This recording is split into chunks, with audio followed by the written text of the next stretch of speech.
Kebutuhan dasar manusia ada 3, sandang, pangan, dan papan. Semua orang ingin mendapatkan rumah yang aman, nyaman, dan luas, tapi tidak semuanya begitu. Sudut Kota kali ini saya akan mengajak Anda mengikuti kehidupan yang setiap hari berhadapan dengan bahaya kereta api.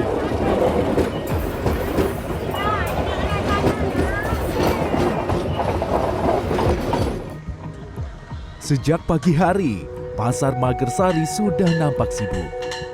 Bersamaan dengan itu, denyut kehidupan kampung ekstrim ini mulai berdetak.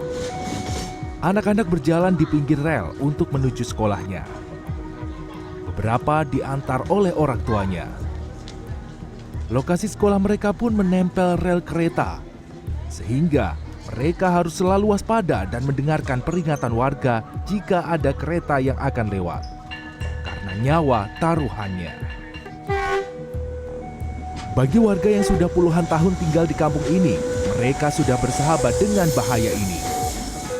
Pertanda lampu perjalanan kereta serta suara rel kereta api ketika kereta akan mendekat menjadi pegangan mereka untuk bertahan hidup. Tidak ada yang mengetahui persis kapan kampung ini mulai muncul. Namun, dipercaya kampung pinggir rel itu berdiri sejak Indonesia merdeka sekitar 1945. Warga yang rata-rata kurang beruntung ini tidak mempunyai banyak pilihan selain menghuni kampung yang rawan bahaya ini. Seperti Sumarni yang sudah tinggal puluhan tahun di samping rel ini, bahkan karena sempitnya hunian rumahnya, Sumarni dan istri sehari-hari pun memasak di luar rumah. Pernah terbersit untuk keluar dari kampung ini. Namun, lagi-lagi alasan ekonomi tak bisa terelakkan. Saya tinggal di sini tahun 95-an. Ya, betul. Itu gimana, sudah banyak rumah atau? Belum, masih satu dua. Iya. Terus ini kan dekat rel gini Pak, enggak khawatir Pak? Kalau khawatirnya ya sih khawatir. Yang namanya orang nggak punya. Mau gimana lagi? Selepas pulang sekolah, hiburan anak-anak di kampung ini adalah bermain layang-layang. Tapi jangan bayangkan mereka bermain di tanah lapang. Mereka bermain, ya, di rel kereta api depan rumah mereka. Sembari tetap waspada ketika layang-layang terbang tinggi, mereka pun tersenyum lebar seperti tak ada bahaya yang mengintai mereka. Ini kan kamu main di rel kereta api ini, nggak bahaya tak? Enggak. Terus taunya gimana supaya aman?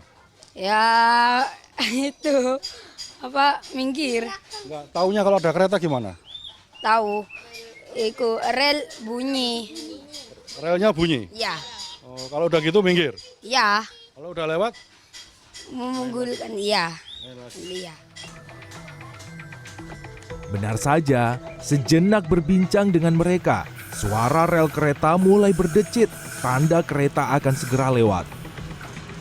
Anak-anak yang sudah hafal tanda tersebut segera menyingkir ke depan rumah terdekat, menjauhkan diri dari rel kereta api.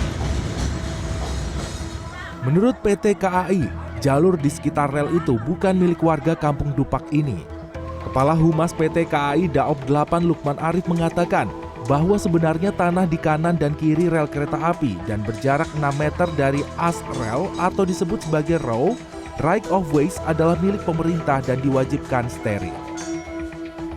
PT KAI melakukan pendekatan secara persuasif untuk mensosialisasikan bahwa di sekitar rel kereta api tidak diperbolehkan adanya kegiatan dan bangunan. Namun, warga Dupak menyatakan mereka memiliki dokumen kependudukan dan membayar pajak bumi bangunan. Bu, kalau Iya. perkampungan ini dari tahun berapa Bu?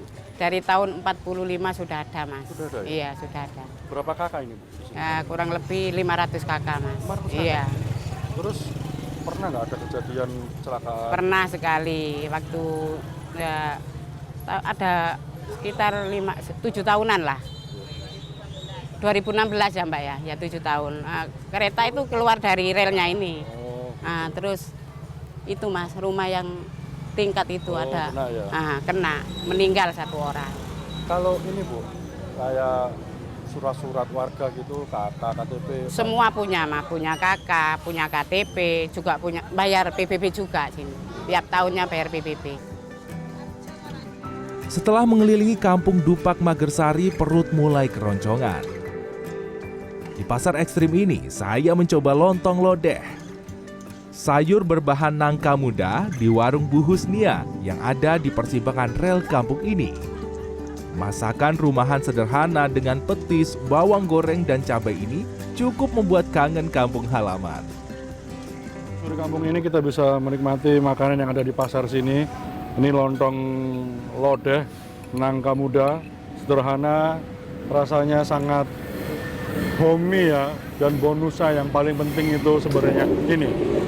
Oh, makan sambil kena kereta. Oh.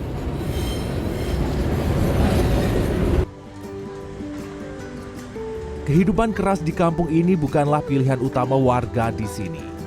Namun, tidak ada pilihan lain bagi mereka selain bertahan hidup meski beririsan dengan bahaya setiap harinya. Papan larangan mendirikan bangunan di lahan kereta api pun terpampang. Pasal KUHP 167, Junto Pasal 289, tertulis buram di papan yang nampaknya telah lama berdiri. Namun, bagaimanapun juga, warga di sini harus bertahan hidup dengan segala resikonya. Ganjar Wicaksono, Didin Iswandani, Surabaya, Jawa Timur.